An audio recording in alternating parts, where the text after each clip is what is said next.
కర్నూలు జిల్లాలో జరిగినటువంటి కుమ్మర గ్రామంలో 2 నెలల చిన్నారిపై చేసినటువంటి మరణం ఎవరైతే అందరినీ హృదయాల్ని కలిచివేసింది. ఇదే క్రమంలో మీరు ఈ రోజున ఇందిరా పార్క్ వద్ద ధర్నా చేస్తున్నారు. ఎన్ని సంఘాల తరపున ధర్నాలు చేసినా కూడా ప్రభుత్వం జాప్యం చేస్తుందనడానికి ఎందుకు జాప్యం చేస్తుందంటే ఏం చెప్తారు?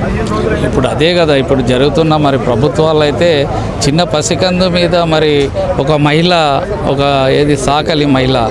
సాకలి మహిళ అనే టైమే ఇప్పుడు మన తెలంగాణ జిల్లాలో అంటే ఒక సాకలి మహిళ అంటే ఇంటి ఆడపిల్లలాగా చూస్తారు. ఆ ఆడపిల్ల మీద అత్యాచారం జరిగినట్టుగా ఈ విధంగా చిన్న పసికందని చూడకుండా దాంట్లో ఏలన చేసి ఇబ్బందులు పెట్టి దానికి ఇది చేసి పెద్ద ఎత్తున తొక్కిసలాటలా కావాలని దొబ్బేసి ఆ పిల్ల చిన్న పాప అయిన ప్రాణం పోయితే అంటే వాళ్ళ తల్లిదండ్రులు ఎంత తల్లడిల్లిపోతున్నారో అందరికీ తెలియాల్సిన విషయమే. అందుకే ఈ కదిలించినందుకే వారికి కుటుంబానికి న్యాయం జరగాలని చెప్పేసి ఈ పోరాటాలు చేస్తున్నారు. అదేవిధంగా ఈరోజు విషాదన్ మహారాజు గారు మరి బీసీ ఎస్సీ ఎస్టీ వాళ్ళ ఆధ్వర్యంలో పెద్ద ఎత్తున ధర్నా చేశారు. కాబట్టి మా వంతు పొలిటికల్ ఫ్రంట్ నేను తెలంగాణ మన గ్రేటర్ హైదరాబాద్ అధ్యక్షులుగా ఉన్న ఈ యొక్క బీసీ పొలిటికల్ ఫ్రంట్కు మా చైర్మన్ బాలరాజు గారు కూడా వస్తున్నారు. ఇంతకుముందు కూడా మన చిరంజీవులు గారు కూడా intellectual forum BC intellectual forum మరి మా పొలిటికల్ ఫ్రంట్ వారు కూడా ధర్నా నిర్ణయించడం జరిగింది. అదేవిధంగా ఈ యొక్క బీసీ సంఘాలన్నీ కూడా ఈరోజు వాళ్ళకు న్యాయం జరిగేంత వరకు అంటే 2026 సంవత్సరంలో కూడా కుల వివక్షత ఇంకా కొనసాగుతుందా అని అంటే ఏం చెప్తారు? అదే కదా బాధాకరమైన విషయం. గతంలో 50 సంవత్సరాల ఈ బానిసత్వాన్ని ఈరోజు అంబేద్కర్ రాసిన రాజ్యాంగ ప్రకారం కూడా వస్తున్నారు.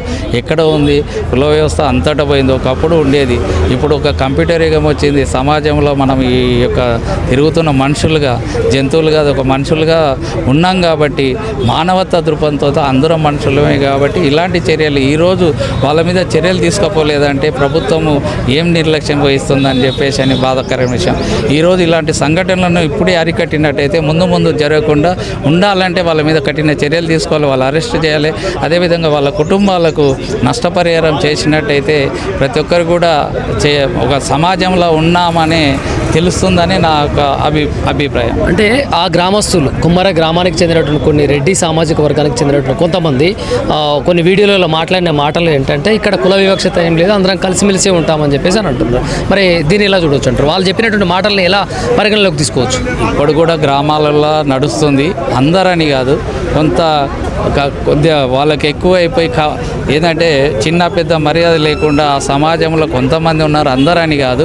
ఆ విధంగా చేసే వాళ్ళకు కూడా వాళ్ళ కులం వాళ్ళు కూడా వాళ్ళకు తప్పు అనేది చెప్పాలి.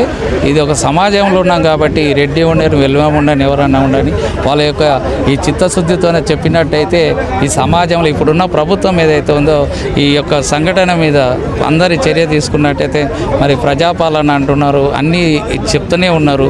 మరి యొక్క కుల వ్యవస్థ ఉండకూడదు అంటున్నాం. మరి ఎక్కడ పోతుంది? మనం ఏ విధంగా ముందుకెళ్తున్నాం? ఇదే తక్షణమే ఇప్పుడైనా కళ్ళు తెరవాలి ప్రభుత్వం. ఈ కుల వివక్ష పోవాలంటే ప్రభుత్వం చర్యలు తీసుకొని వాళ్ళ మీద చేసినట్టయితే ముందు కూడా బాగుంటుందని మా యొక్క అంటే అక్కడ ఉన్నటువంటి ఈ మరణం చిన్నారి కారణం అంటే చిన్నారి చనిపోవడానికి కారణం ఎవరై ఉంటారు? మీ యొక్క ఆరోపణ ఏంటి? ఇప్పుడు జరుగుతుంది, మనమైతే చూడలేదు. అక్కడ చూసిరు కదా, మీడియా వాళ్ళు ఉన్నారు, అక్కడ పెద్దవాళ్ళు ఉన్నారు, ప్రతి కుల సంఘాలు ఉన్నాయి, జాతరలో పాల్గొన్న వాళ్ళు ఉన్నారు. వాళ్ళకి ఆ నిందితులకు శిక్ష పడాలని ఏమనుకుంటున్నారు మీరు? శిక్ష పడాలి, పడకపోతే ఈ సమాజంలో బతకలేం కదా. ఈ యొక్క అలాంటి సంఘటనలు ప్రభుత్వం వాళ్ళకి శిక్ష చేయకపోతే ప్రతి ఒక్కరు కూడా ఇట్లా విచ్చలవిడిగా రెచ్చిపోతుంటారు. డిమాండ్ ఏంటంటే వాళ్ళకి న్యాయం చేయండి, వాళ్ళకి శిక్ష చేయండి, పనిష్మెంట్ ఉండాలి కదా. ప్రతి మనిషి తప్పు చేసినప్పుడు చట్ట ప్రకారంగా రాజ్యాంగ ప్రకారంగా వాళ్ళకు తీసుకున్నట్టయితేనే రేపు అందరం కూడా సమాజంలో మానవతా దృక్పథంతో ముందుకెళ్ళే అవకాశాలు ఉంటాయని